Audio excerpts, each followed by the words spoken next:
মেয়েরা বাবার বাড়ি যাক বা কোনো জায়গায় যাক, কাজ কিন্তু শেষই হতে চায় না। আর অন্য যদি কাজ বাড়ায় নেওয়া যায় তাহলে তো আর কথাই নেই।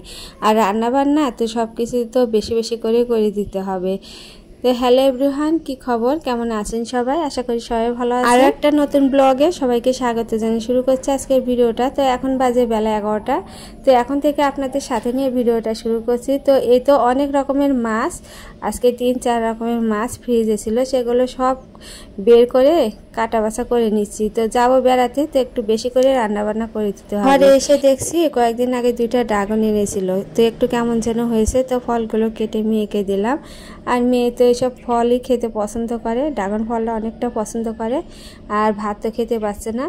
আর এদিকে বাজারও চলে এসেছে, তো আমি কিছু বাড়তি জিনিস করব। তো কুটুম বাড়ি যাবো, পুজোর আগে একটু কিছু না করলে হয়তো। এই তো দোকান থেকে সব কিছু নিয়ে আসলো, গুড়, তারপরে চানাচুরের কেকরি, নারকেল। তো আজকে বানাবো অনেক কিছু। আর আজকে তো ভোর থেকে অনেক কাজ করতে লেগে পড়েছি। তো কোনো জায়গায় গেলে তো বাড়ির কাজ শেষই হয় না, একটার পর একটা কাজ থেকেই থাকে। আর সব কাজগুলো যদি ভিডিও আনি, ভিডিওটা অনেক বড় হয়ে যাবে। তো এই তো 11টার থেকে শুরু করলাম। মাছগুলো কেটে বেছে নিচ্ছি। আর ফ্রিজে 2-3 জায়গায় মাছ ছিল, তো হাজবেন্ড বলছে মাছগুলো রান্না করে ধুয়ে যাও। আর মাছগুলো অনেক দিন হলে যদি ফ্রিজে থাকে তাহলে ভালো লাগবে না। সেজন্য এই তো আজকে একটু অনেক কয়েক পদের রান্না করছি। ছোট মাছ এতেও পুরপুরি করব, আর বড় মাছও কয়েক চাকা আছে দিয়ে, আর পুঁটি মাছ আছে সেটা সর্ষে বাটা করব, একটু পুঁই দিয়ে মিষ্টি কুমড়া দিয়ে রান্না করব। তো অনেক কয়েক পদের কিন্তু আজকে রান্না হয়েছে। তো রান্না করতে করতে কিন্তু আমার শরীরটাও ভীষণ খারাপ হয়েছিল। কয়েকদিন থেকে একভাবে কাজ হচ্ছে, আর রেস্ট করারও সময় পাচ্ছি না। আর বিকালে আমার শরীরটা এতটাই খারাপ, ভাতও খেতে ইচ্ছা করছিল না, মনে হচ্ছে একটু গিয়ে শুয়ে থাকি, আর একটু ঘুমটা হলে শরীরের মধ্যে ভালো লাগবে। তো এই তো অনেক কয়েকবার রান্নাবাড়ি করে ওদেরকে একটু খেতে দিয়ে আমি কিন্তু ভালোভাবে ভাতই খাইনি আজকে। তো একটু যে ঘুমাই নিলাম। তো 1 ঘন্টার মতো আমি একটু রেস্ট করে এই তো আবার এই তো রান্নাঘরে চলে আসলাম। ছেলেকে বললাম তুমি নারকেলটা ফাটাও, আর আমি বাদ বাকি কাজগুলো সেরে নিই। বাদ বাকি কাজ বলতে ওই যে বললাম শরীরটা খুব খারাপ লাগছিল, সেই জন্য খাবার থাল আর রান্নাঘর এগুলো পরিষ্কার করা হয়নি। তো সেগুলো আবার পরিষ্কার করলাম, রান্নাঘর, গ্যাসের চুলা সবকিছু পরিষ্কার করে থাল বাসন মেজে যে নারকেলগুলো কুড়ে নিচ্ছি। তো একজনকে বলেছিলাম নারকেল 2টা কুড়ে দিতে, তো সে আসেনি।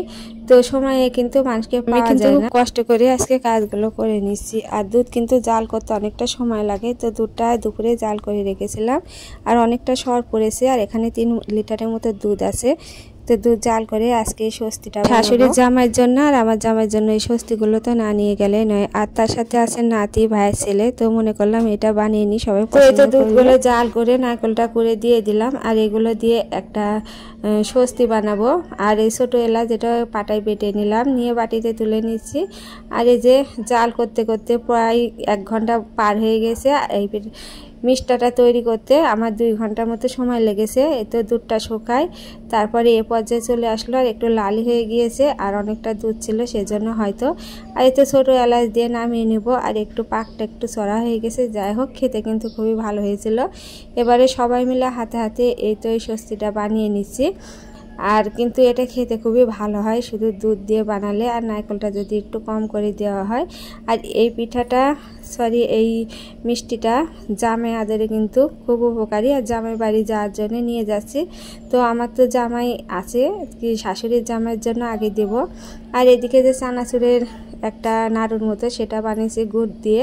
তো আমাদের পূজা লাগলে তো অনেক রকম জিনিস বানানো হয়, তো হালকা পাতলা যেগুলো আছে সেগুলোই বানিয়ে নেব ঝটপট করে। আর আমি কিন্তু একাই সব কিছু বানাচ্ছি, আমার সাথে এই তো ছেলে আর হাজব্যান্ড আছে, একটু হাতে হাতে করে দিচ্ছে। আর এই সন্ধ্যার থেকে কিন্তু আমি একাই সবগুলো তৈরি করছি। কেউ যদি একটু পাকটা তাক করে নামিয়ে দিত করতে তাহলে একটু সুবিধা হতো। আর কিন্তু পাক যাই হোক ভালো হয়েছে, আমি মোটামুটি সব কিছুই বানাতে পারি। আর এই ঝুড়ের নাড়ুটা কিন্তু একটু শক্ত হলে বেশি ভালো হয়। তো একবারে ঠিকঠাক পাক হয়েছে। প্রথমে ভাবছিলাম যে তাড়াতাড়ি সবে এসে বানাও।